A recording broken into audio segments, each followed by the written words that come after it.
Welcome back to another edition of Rob Sports Center. So this is a topic that I've been waiting to talk about, and that's 90s basketball, 80s basketball, old school basketball compared to new school basketball. So this has been a trending debate. I've been seeing a lot of videos popping up about this, and as you guys know, I'm a connoisseur. I'm a lover of sports, with basketball being one of my favorite sports. So I respect the old generation, I respect the newer generation. So I'm just trying to get a perspective of the debate and why do new school people dislike the old school, and why do some old school people dislike the new school. So this video right here is titled, what's the title of this video? History.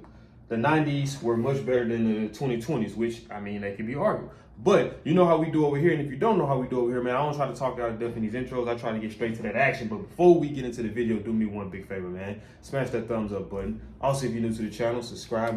Make sure my notification bells are on, and where you be notified on all things Raw Sports Center.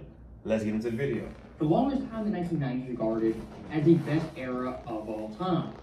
But now in the 2020s... And by the way, I want to have some debates, man. We got to, I'm trying to get this stuff, turned up. So we need to have debates. Let me know what was your favorite era and why was it your favorite era. And what do you dislike about this era, if it's the new era, or that era, if it's the old era. Let's get these debates going, man. Let's make this have some fun with this. Pushing back on a narrative, the 1990s were actually overrated, and the current NBA is far superior. I disagree with that, but...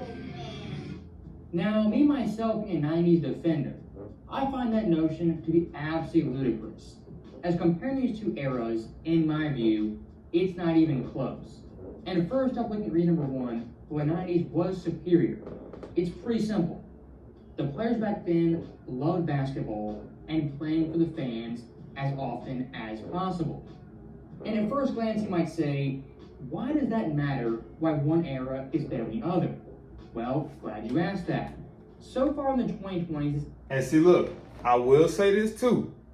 If you don't like me pausing, you might want to get out this video, man, because I'm passionate about this stuff. So I'm going to pause and I'm going to talk, but I'm assuming that's what y'all here to see my reaction to it, right? So I was saying the same thing literally before I filmed this video. I just got done filming 2 Larry Bird videos. Then I came up with the idea to film this one. So I was saying, when you look at, Kobe's my favorite player, right? And Kobe was a backstretch of the 90s, early 2000s, right? So he still had that old school mentality. And Kobe was he didn't like to sit out games because you just never knew. You might have a person, the next Kobe Bryant, here watching me. Or you might have a person that's saved up their hard-earned money to come see me play, and I'm on the bench. And it's how am I giving my fans their money's worth by not participating, especially if I'm not hurt? You got guys back then that played with broken fingers, I'm talking about severely high ankle sprains, probably torn MCLs.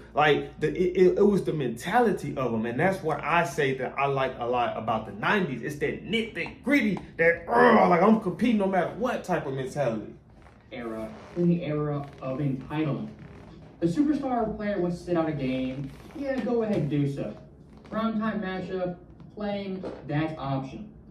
And look at this era so far. Here's some stats. When it comes to players year by year, playing every game possible, in 2020, 5 players did that. 21, 9, 22, 5, and 23, 10. Over the past 4 years, only 29 players have played every game in a single season, and only twice has an all-star player accomplished that being Nikola Jokic both times. Now compare that to the first 4 years of the 1990s. You're going to have your mind blown.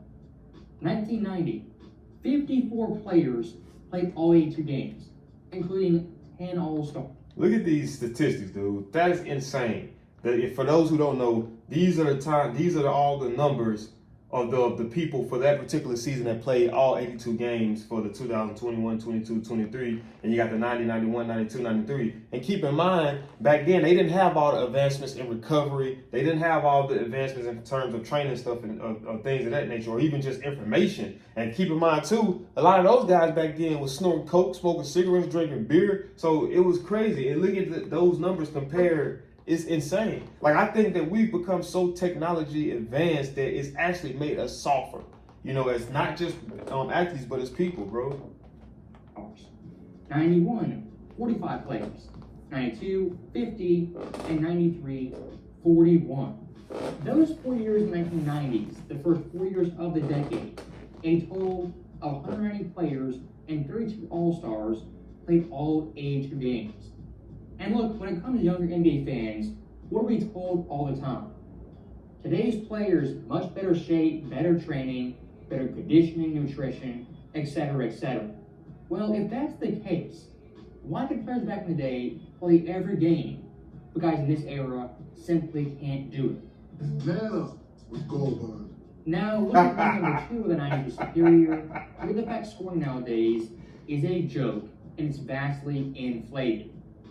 I mean, back in the day, even in the 2010s, early 2010s, if you saw a guy like Kobe score 35, maybe 40 points, you were like, damn, this guy was on fire, he was feeling it, had a great game. And if a guy like Jordan scored 50, by far the best game of the night, best game of the week, and quite possibly... And keep in mind, check this out. They were scoring, especially back then, 50 points, probably not shooting no threes or maybe just 1 3. Most of these guys that scoring these points now, and that's not to take nothing away from the new generation because I respect them both. But most of these guys, this generation, are getting their points just from oversaturated three-point shoot. Sitting up there just jacking up threes the whole game, whether they making them or missing them. You know what I mean? And like I said, it's just even... I'm gonna save some of it. I ain't gonna go in too much. Of the month. Nowadays in the NBA, scoring 30, 40, even 50 points isn't really that impressive or noteworthy. And like I've said numerous times, in today's league, 40 is the new 30. And doing a side-by-side comparison, the first 4 years of the 2020s versus the first 4 years of the 90s. In the 2020s era, 40-point games, well over 700. 50-point games, barely over 100, and 60-point games. And this is without a lot of volume three-point shooting. That's over volume three-point shooting. 19. Compare that to the early 90s. 40-point games, under 300. 50-point games, 31, and 64. When it comes to big-time scoring performances, when guys are getting 50, 60 points routinely, the importance of those games is diminished and watered down. Most definitely. Most definitely. Not impressed by your performance. And one thing I hear all the time is that today's league, quote unquote, has more talent and more skilled players. And look, there are talented guys, highly skilled players, not denying that. But looking at the scoring boom of this era, the inflated stats of this era, nowadays bad players look like good players look like great players, and very good players look like all-time great talents. Now, looking past the scoring boom, reason number 3 is variation of play style from team to team. Nowadays in 2024, turn on any game, any team, you're guaranteed a couple of things. At least 35 threes, tons of layups, and superstar players settling for jump shots. Nowadays, virtually every team is a cookie-cutter version of the Golden State Warriors. And here's the problem. You're not the Golden State Warriors. Back then in the 90s, each team, even each conference, had its own unique style and brand of basketball. Of course, the Bulls of Jordan, the triangle offense, Stockton Malone, the pick and roll, Shaq and Penny, a dynamic two-man game, also could run the break, the New York Knicks, grinded out basketball, tough physical games, the Run TMC Warriors, run and gun, high-paced games, the Rockets with King Olajuwon, operated through the block, and a team like Cleveland had Mark Price, Brad Daugherty, a great two-man game that was also dominant in transition. Looking at those teams, those play styles, compared to today's league, there is much more variety. So far in the 2020s, the bad teams, mediocre teams, even the really good teams are a bad copy of the Golden State Warriors. And what teams do, they kind of conform to the idea they have to shoot 43s per game and live with that. When back in the day, there was elite teams.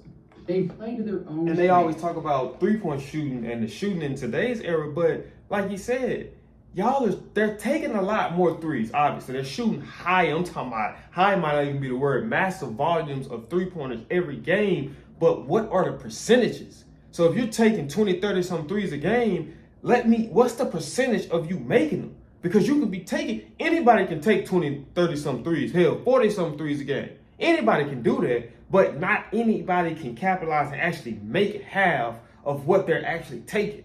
So you see, like how he said, everybody's trying to be Golden State, but everybody doesn't have Golden State's work ethic. Everybody doesn't have Golden State caliber player. So you can't try to implement take what you're seeing from one team and implement that throughout the whole league, because not everybody's willing to put in the work to be able to do that. But I'm just saying, they say if you look at three-point attempts a game from the 80s and the 90s up until early 2000s up until this point, obviously at this point it's going to be higher, but what is the make percentage? Because it might not have been a lot of shot attempts taken in the under levels underneath where it's at now, but were they hitting them at a higher percentage? And if so, that means more than how many you're taking. That their roster possess. I mean, for example, look at the Memphis Grizzlies. Across the board, their shooting splits are awful. 3%. Even the line. But still, he fifth most threes in the game, despite being dead last in percentage. That right there is clear-cut proof. Nowadays in the NBA, it's all about conformity. We accept that and looking at some superstar players like a Jason Tatum, this guy every single night chucks up threes like a 6'9" Steph Curry. When in reality, him getting the basket when he wants to is virtually unstoppable. But like a lot of superstar players, falls in love with the three and stops driving. That right there in a nutshell, my biggest pet peeve with the current NBA. The superstar players, just teams in general, settle for threes so often. And building off that, we have reason number 4. Teams in the 90s had an identity of a superstar player. What do I mean? The Bulls, they were Jordan's team. The Knicks, that was Ewing. The Hawks, Dominique. The Pacers, Reggie. Detroit, Isaiah. The Western Conference, Utah, that was Stockton Malone. Seattle, GP and Kemp. The Rockets, Hakeem. Portland, Clyde. San Antonio, David Robinson. Back in the 1990s, a superstar player, they had their team and their squad they went to battle with. And the idea they leave that team, jump ship to a championship contender with a super team, it was virtually unheard of and unimaginable. Now, unfortunately, in today's era, it's all too normal. From guys like Kevin Durant to LeBron James. And if you want to talk about team, player, fan connection, nowadays most superstars don't really have a team that's theirs and they claim as their own. I mean, someone like Kawhi Leonard, is he really a Clipper, a Raptor, or a Spur? Not one of those teams can claim him as their guy. And when it comes to player empowerment, on one hand, it is great for the players to choose their team where they want to go and have their best chance to win a title. But on the other hand, players change teams so often so much. For the fan experience. But my thing is this, you got a lot of people that come into the league with these unrealistic demands in today's league. Back then, those guys were just happy enough to have an opportunity to be competing in the NBA. These guys, just like NFL, they want to come in with all of these demands and all of these, guidelines. It's like, bro, you haven't played a game in the NBA yet. So we don't know if what you've done in college is going to translate. And I heard Michael Jordan say this. So we're paying you off of potential of what we think. Prime example, look at Zion Williams. I can't even see why the Pelicans are still dealing with this dude. This dude haven't played a full season since he's been in the NBA, and they made it to the playoffs without his contribution. So why would you still keep doing? Because you're dealing with a guy based off what you think and flashes of what you've seen, but he hasn't consistently been able to give you that. But still, though, yet and still, this dude still has a spot on the roster. That blows my mind. Experience isn't the greatest. And like I said before, back in the day, we were a fan of a team, not a player. For today's league, you're more of a Kevin Durant fan, a Kawhi fan, than a Clippers fan or a Suns fan. And the last thing I do want to touch on is the overall idea of substance over style. And the final reason for the 1990s was far better than the 2020s. If you look at the 1990s, watch the highlights, even the full games, 20 years later, yes, there are flashy plays and highlights, some big time crossovers and dunks. For the majority of the time, the play, it was quite methodical, and player dribbling was done with a purpose. And looking at today's league, when they call it more skilled, more talented, what are they really talking about? 3-point shooting. Mainly shooting and dribbling. That's it. But here's my thing. Scoring the basketball is not that complicated. And if I've got in the 90s who can give you a jab step, 1-2 dribbles, get to the rim, and finish. Jordan was a dog, bro. Guy who takes 10 dribbles, 15 seconds, flops for an and one, and gets a bucket. Now look, technically speaking, which one is more visually appealing and more skilled? Probably guy number 2. But then again, which one is more effective? When it comes to the 1990s, a lot of the players operated with a purpose when they dribbled or attacked the basket. And compared to the modern NBA, someone like Kawhi Leonard, a perfect example of a 1990s type player. Skill-wise, Kawhi Leonard in the mold of a Michael Jordan. Very little dribbling, a 1-2 jab, pull-up, fade away, gets a bucket. Now compare that to someone like Jordan Poole. Jordan Poole, at his best, has amazing highlights. But Kawhi Leonard, much more effective player and scorer. And the last thing I do want to say, when it comes to the face of the league in the 1990s, that of course was Michael Jordan. And under Jordan, the NBA reached amazing heights they haven't seen before or since. And because of that, myself and many fans think the 1990s the best era of all time and far superior to the 2020's era. So, as always, thank you guys for watching. Hope you enjoyed it. I'll see you next time. Ooh, nice. Hey, he made a good point. I like what he said. What are we basing it off of, right? And we all know what we're basing it off of, dribbling and shooting. But if I'm being effective, why do I have to do all that dribbling? If I'm able to penetrate, why do I have to do all that dribbling? If I'm shooting at a high percentage from the mid-range, why do I got to do all that shooting? Food for thought. But man, I'm interested in hearing what you guys got to say in the comment. Let me know which era you like best, and let me know why. And let me know what you don't like about the current era, and let me know what you don't like about the past era.